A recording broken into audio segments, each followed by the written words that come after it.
Hey, what's up guys? This is Anthony from AnthonysCustoms, and for this review, we are looking at the SH Figuarts Captain America Civil War Ant-Man figure. A lot of people are really excited about this guy. Ant-Man's new suit looks pretty cool. He was pretty good in the movie, so why not have a good figure of this character? And I have to say, it's mostly pretty good. In fact, it might be better than even the Captain America figure. He had some pretty serious issues. This guy doesn't have some pretty serious issues, so it's pretty good. So let's get him off the stand and take a closer look. This guy stands just about 1.75 centimeters, which makes him just shy of 3/4 of an inch. And of course, I'm only kidding. This is just the little accessory Ant-Man that he comes with, which is pretty well done. It needs a little bit of red paint for the eyes, but otherwise it has a lot of detail given how small it is. So that's a pretty cool little bonus. The real figure, let's actually measure him because you guys probably want to know that. He stands about 6.5 inches tall. Wait a second, was that right? No, 6.25 inches tall. And that makes him just shy of 16 centimeters. So pretty well in scale with the other ones. And as you can see, he looks pretty good. Before we get into that though, let's look at the other accessories, which are only 2 alternate hands. We have the 2 fist hands and then the 2 relaxed hands. And then we already saw the mini Ant-Man. So definitely could have more accessories, even if it was just more hands. I don't know, it feels like he's lacking. But maybe not, because I don't know what else he could have other than like jazz hands or something like that. So, oh, you know what? He needs the little truck, the hand with the truck. That would have been a great accessory for him, and they dropped the ball on that. Oh well. All right, so this guy, the paint works pretty clean. You can see we have all of that silver piping going around, and I don't notice any spots where it stands out as being a problem. So that's pretty good. We do have some gray piping going around also in certain places, so that's good. The red definitely could use some shading or something because it is textured, but it's not painted to reflect that. It's just one solid color, but that's not a big deal, so that's all right. The eyes look really nice. They're kind of glossy, and I'm pretty sure there's translucent plastic in there, so that's nice. The bright red spots are okay. They could be better. The ones that are on the silver are fine, but the ones that are on the upper part of the back, they don't look great, but they're not bad. So all in all, it's pretty nice. I like the sculpt work of the figure. It looks pretty good, except for 3 things, and those are all articulation related, so we'll get to that in a minute. But otherwise, it's a really sharp looking figure, and I'm really happy with it. So let's get into the articulation. The head is on a ball peg, and it's a big hollow head again, but luckily his helmet comes down low enough where if you don't just look straight up like that, you won't really see inside, so it's not as bad as some of the Iron Man figures. And then the neck itself is on a ball peg, so you can move that around.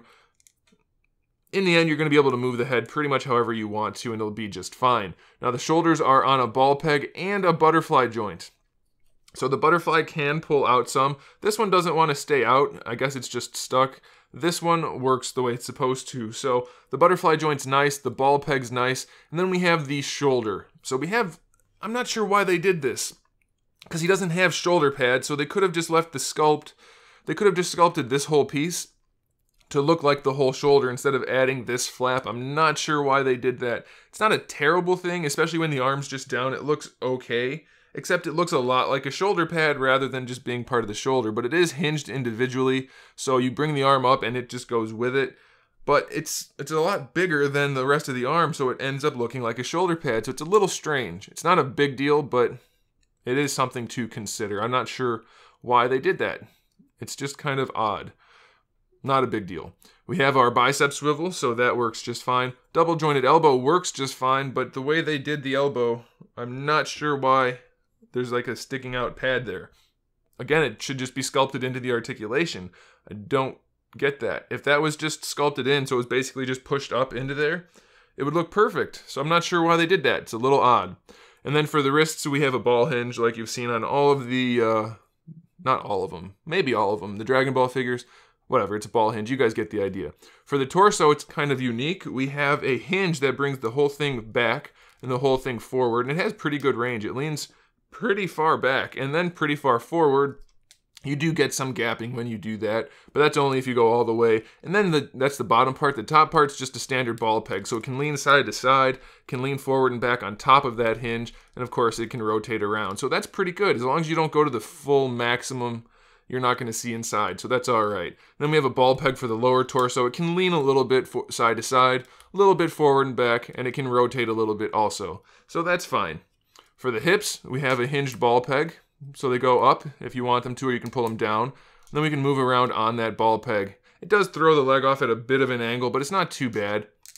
It goes out pretty far to the side. You saw pretty much all the way forward, all the way back. And then, of course, you can rotate the thigh around that hip socket. So it's pretty good. I'm all right with it. It's definitely better looking than Captain America. And it's probably better than even the 46. I'm not sure, but it's not bad. I like it. And then for the knee, we have double hinge, which works really well. But again, they did this weird thing with the joint. I'm not sure why we have that extra flap. It should all just be sculpted into the knee joint, so it's a little bit strange. It's not a deal breaker, but it is odd. And then for the ankle, we have a hinge that works really far going back.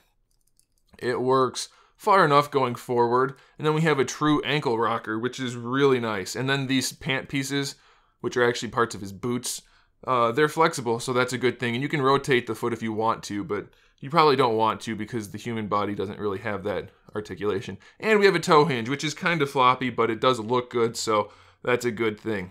So all in all, it's a really solid figure. A couple of odd design choices, but I think you'll be able to look past those, especially once you pose him. He's going to look really nice up against the other Avengers and other figures in general, so I have to recommend it. Thanks for watching, guys. Make sure you subscribe to the channel. I have new videos up every single day. We do figure reviews, custom figures, movies, TV shows, video games, all kinds of fun stuff, so make sure you come back for that, and in the meantime, keep collecting.